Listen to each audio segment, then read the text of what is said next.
Hey, fourth graders. I apologize about not giving you a lesson yesterday. I just wanted to give you something to go off of. I had a bit of a family emergency, so I wasn't able to create a lesson on Sunday. So I'm going to give you a lesson from me today. That way, at least you're hearing from me and getting the information from me also. So what we started looking at is decimals. And what you should have seen in the video yesterday is that decimals is just another way to write a fraction. Okay, so as one of the videos said, that a decimal is still the same thing as being a part of a whole. So for example, we have 1/10. Okay, I'm writing the TH to show you that it's not 1/10, it's that 1/10. And that's going to be really important to place value. Because when we write in place values, we know that the first spot is always the ones. And then we always go this way to the tens. Then we always go this way next to the hundreds, and so on and so forth. For decimals, it's different. We're getting into numbers that are smaller than a whole. So that means that we are bringing in that decimal, and then we're looking at the place values behind the decimal. Okay, so because this is the ones, we don't go to the 1th 10 place. This becomes the tenths. This becomes, I'm going to write an arrow, that way I can put it in the hundredths with a TH on the end, and this becomes the thousandths. It's really important to have that TH on the end, because if you don't, then you just have the tens, the hundreds, and the thousands. But those are numbers that are on this side of the decimal, but we're talking about smaller numbers. Okay, numbers that are pieces of a whole. So keep that in mind as we look at decimals, is that we're getting into numbers that are smaller than a whole, less than a whole, just like we were with fractions. So for example, we would say this fraction as 1/10. That means that we have 1 out of 10 possible pieces that make up the whole. It's just like we say it, 1/10. Okay, so that means in the 10th spot, we have 1 of them. Okay, and we have nothing in the ones. We have 1/10. Just as if I were to say 1/100th, okay, we're saying we have 1/100th, and everything before that would become a 0. Okay, and anything behind it would become a 0, but you don't ever need to include the things behind it unless it's anything other than a 0. So if it's just going to be a 0, you don't need to include it. So for example, we will probably just focus on the tens and the hundredths spot for now. Sorry, I have to sneeze. Okay, it went away. So we're looking at 100th and 1/10. So that means that whenever you have 100 or 10 in your decimal spot, you're putting the numerator in that area. So let's, for example, look at, let's say I had 5/10. Okay, anytime you're going to want to do a decimal, you're always going to put the 1 and the decimal. Reminder that we've talked about this before, that when we're reading a decimal, that the decimal or the dot or the period is how we read it is 0 and. This is and. Okay, that and signifies that it is not a whole number, it's part of a whole. Okay, so we have 5/10. Remember, we go tens, hundredths.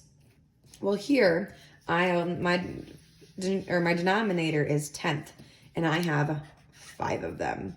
So I'm going to put 5 in that 10th spot. So reading this decimal would be 0 and 5/10 because it's in the 10th spot.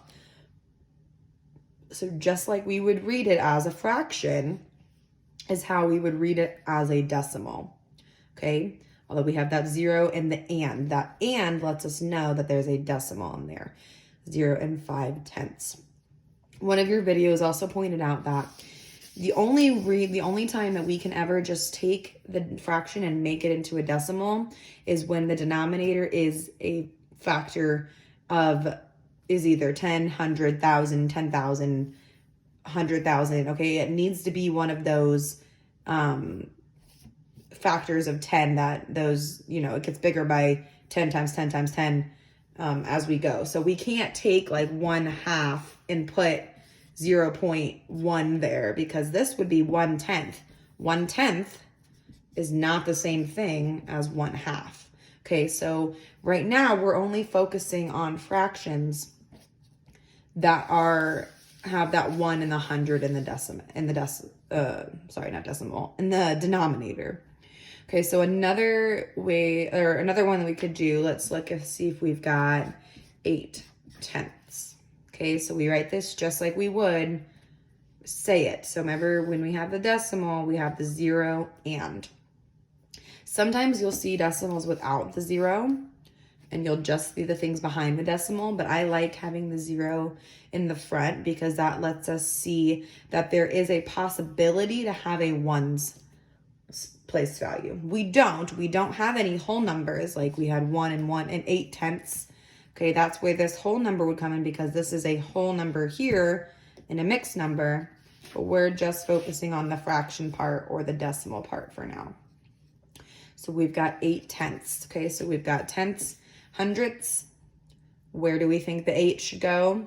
Well, we don't have 8/100ths, we have 8/10. Okay, so we don't need that 100ths place value. So this would be read 0 and 8/10. You have to read the place value, because otherwise it just says 0 and 8. Well, that doesn't really help me. Is it 8/10? Is it 8/100ths? That's different. Well, actually, no, it's not different than what we do when we read whole numbers. So like, for example, if I had 257, I read 250 and 7. Okay, so I know that the 2 is in the 100 spot. Okay, so that's not different. All right, let's look at if we have 100 as our denominator. So let's say I've got 100 as my denominator, and I've got, let's go, 9/100ths. 9/100ths. So I got my 0 and, okay, our denominator is not in the hundreds place value, or is not in the tenths place value. So I don't have anything here. I don't have any number in the tenths place value, because right now we don't have any tens. We don't have any tenths. It's not bigger than a tenth. We only have 9 of the hundredths. Okay, so then that means we're going to go over to the 9 or the hundredths place value, and we would read that as 0 and 9/100ths. You're going to always read the last place value that you have. You're not going to read this as 0 and 0/10ths and 9/100ths. No, it's just 0 and 9/100ths. Remember, this 0 here, we can't just leave out that place value. We have to have something there, because otherwise it would just say 0 and 9. This would be the first place value after the 0, which would make it the tenths. Just like if we have, that's kind of like if we have a number that's like 207. 207, well, we can't leave out that tenths place value to know, or the tens place value to know that it's still there. Okay, so the other tricky part of this is whenever you get into bigger numbers, let's say you get 24/100ths. Okay, write my 0 and, okay, well, we know that our hundredths place value is where we're going to go, but I can't fit 2 numbers in one place value. I can't have a 0 here and then a 24, because that would be 24. This is the thousands place value. Thousands, okay? That's what this would be if I put that there. We can't have 2 numbers in one place value, just like we can't whenever we have the numbers that are bigger than 1. Okay, so here's how I would do this. Because I have a 2 in the tenths spot, I'm going to put my 2 in the 10th spot, and the 4 is going to go in the hundredths.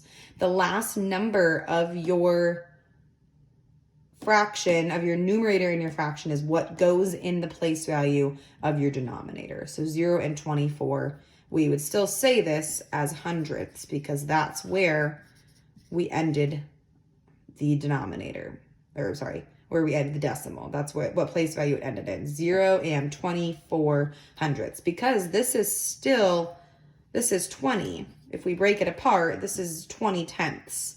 2 tenths. We have 2 tenths. Okay. So the biggest thing here is to remember what you're given and know what place value to end it in. So if I'm given 7 hundredths, you have to have the 7 in the hundredths place value. If I'm given 4 tenths, you have to have the 4 in the tenths place value. Okay, so it gets kind of tricky whenever we get numbers that have different denominators. So we're just sticking to the 10 or the hundredths place values right now.